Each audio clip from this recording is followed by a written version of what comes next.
So Legend Onslaught is definitely not a walk in the park, at least for most of the community, and it can definitely go from 0 to 100 very, very fast. And one of the big factors that can make it just go from 0 to absolute chaos in seconds is when you hear that dreaded Tormentor spawn and sound effect that these sons of guns can absolutely ruin your run, especially if you get them to spawn in the later rounds. Very, very unfortunate. You only get 2 of them per 50 waves of onslaught. So if you do a full 50 waves, you only face 2 of them. So the earlier you can get them to spawn in, aka better your luck is, the better chances you have of completing that run, because ain't nothing worse than being deep into the trenches of onslaught legend mode, wave 40 plus. You get a Tormentor to spawn right on top of you, it's GG, because he's one-shots you. So what are some decent ways to deal with this guy? Well, for starters, your main go-to options are going to work just well. Izanagi's Burden, absolute demon of a weapon to deal with Tormentors. We all know this. Forerunner can still be okay, but it's not nearly as good in here as it is in like Rooted Nightmares, because, you know, you're on level for that. The further you progress, the more underleveled you're going to be, the weaker your Forerunner is going to feel. A sleeper option, hear me out,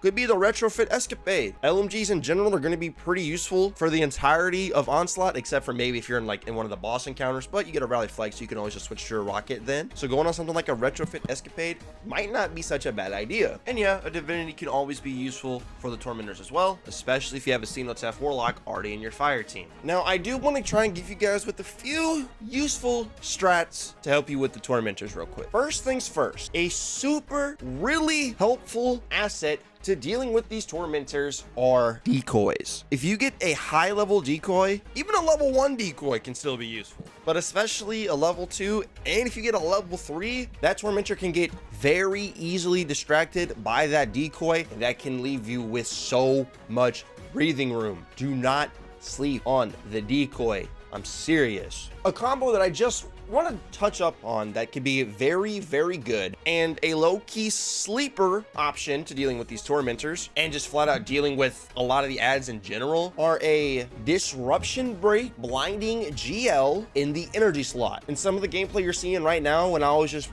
kind of playing around, testing out in solo Legend Onslaught, I was using the old Truth Teller.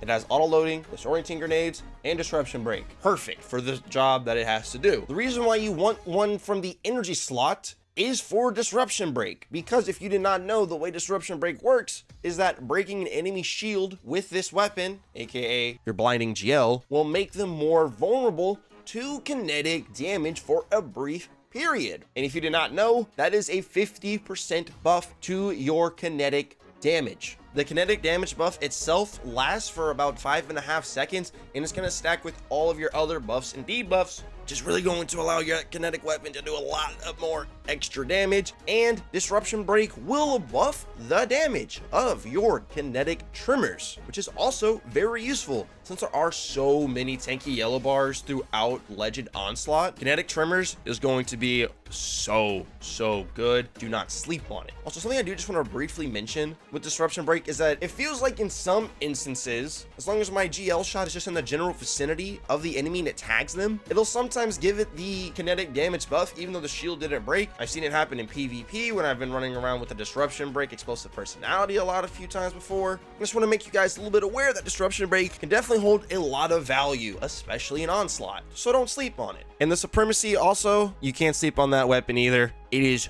so good with the disruption break GL. It's good by itself already, but you pair it with the disruption break GL, you will find some success. On the lowest of keys, Dragon's Breath is amazing in Legend Onslaught and not too bad for the Tormentors either, even though it's a rocket launcher. Just some food for thought. Let me know some of your favorite ways to deal with the Tormentors down in the comments below. Thank you for watching the video. Adios.